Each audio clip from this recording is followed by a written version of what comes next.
On the last Car Guy and 6 Van show, I promised today was going to be the day we pull Project Low Fairmont back in the garage. Well, things change, so instead stick around for after the jump where I tell you why I think the DJI OSMO Action Cam is worth your dollar in 2020.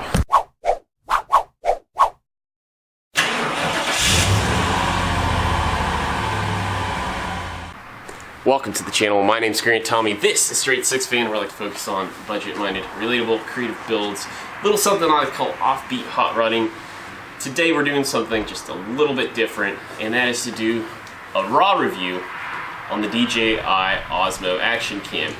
While I haven't actually got a chance to review any of the footage from this, because what you see in this video is going to be the first footage I truly get to shoot and review on a computer screen. I'll be honest, I'm not a traditional product reviewer. I never will be. That's not what this channel is about.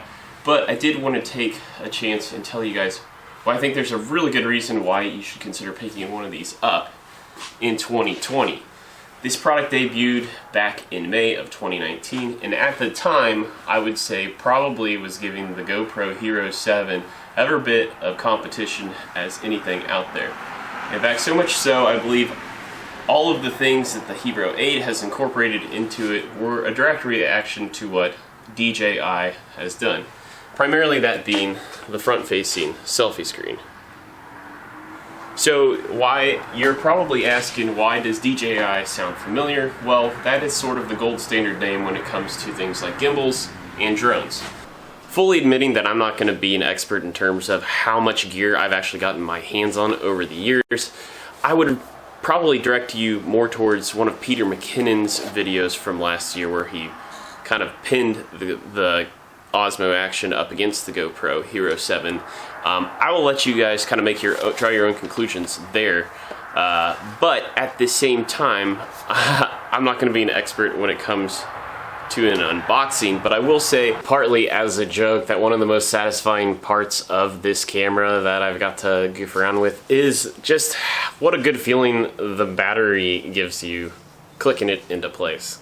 For the most part, it is a fairly handsome package that DJI brings to the table.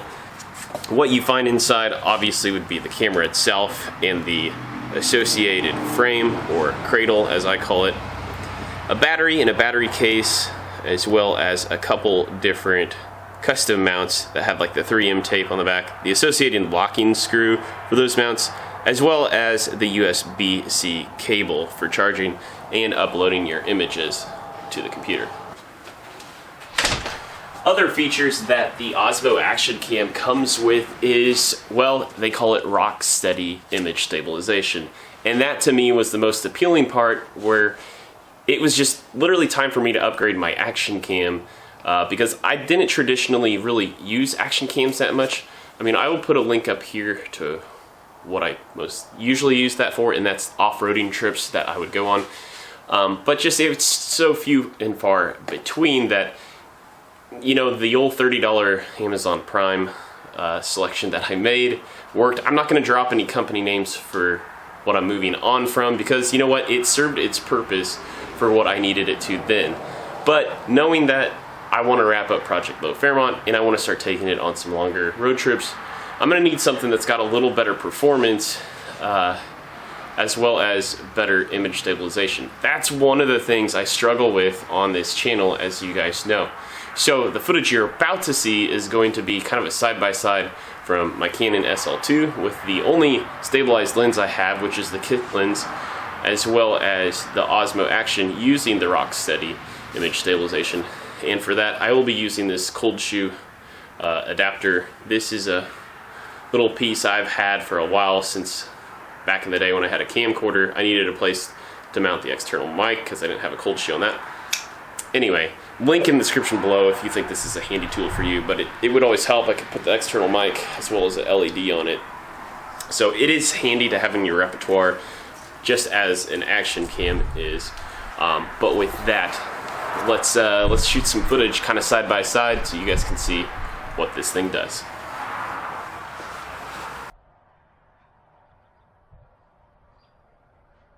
And Okay, so I'm going to use this part of the episode as an excuse for a channel update. But another reason why we're not pulling the Fairmont in here this afternoon is because I finally got a chance to go pick up a new bottle of argon so I can finish up the giveaway bracket, final giveaway bracket that I couldn't finish up when I ran out of argon.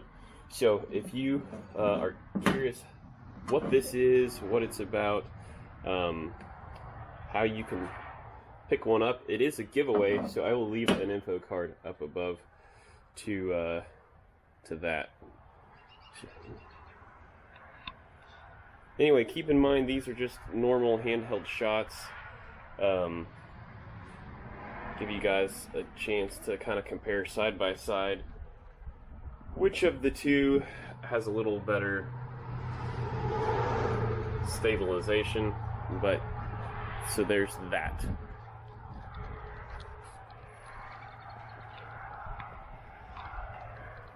Then there's Project Blue Fairmont.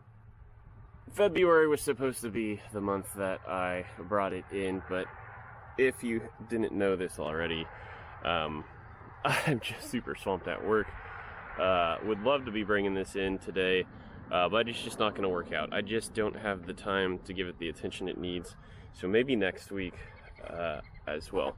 But as you can see, I do want to bring this in ASAP because we're leaking oil bad on the driveway.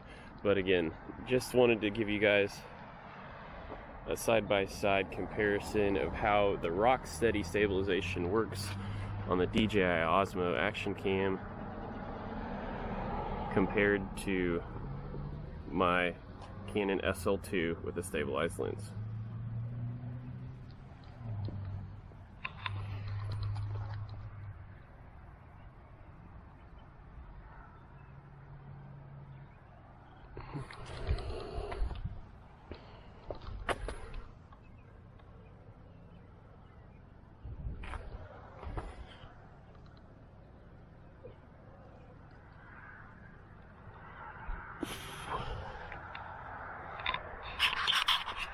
Okay, again, just some quick shots of the garage.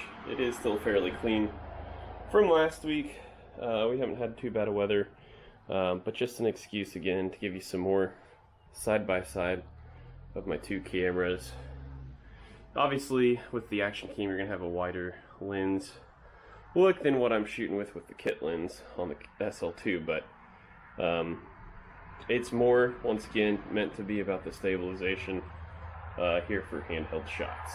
But with that, let's get into the main reason why I think you should pick up a DJI OSMO cam in 2020. If you made it this far, you're probably wondering, is this guy sponsored by DJI or something?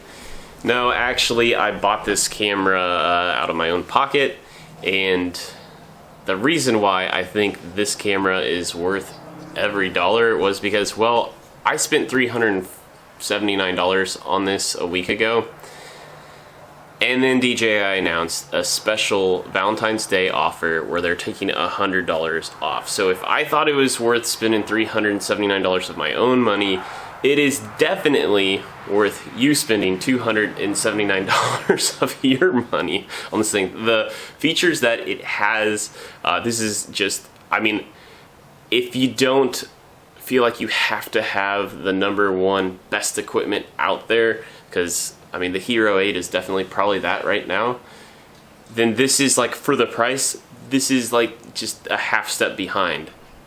So this is the best product in my opinion out there at this price range. So if you want to pick up one of your own, there is a link down below in the description straight to the DJI store where you can pick one up, because this pricing only lasts between now and, as I understand it, Valentine's Day. So go pick you one up if you are in the same spot I'm at, where you know you're going to start using the action cam more and more, and the one you had just isn't cutting it.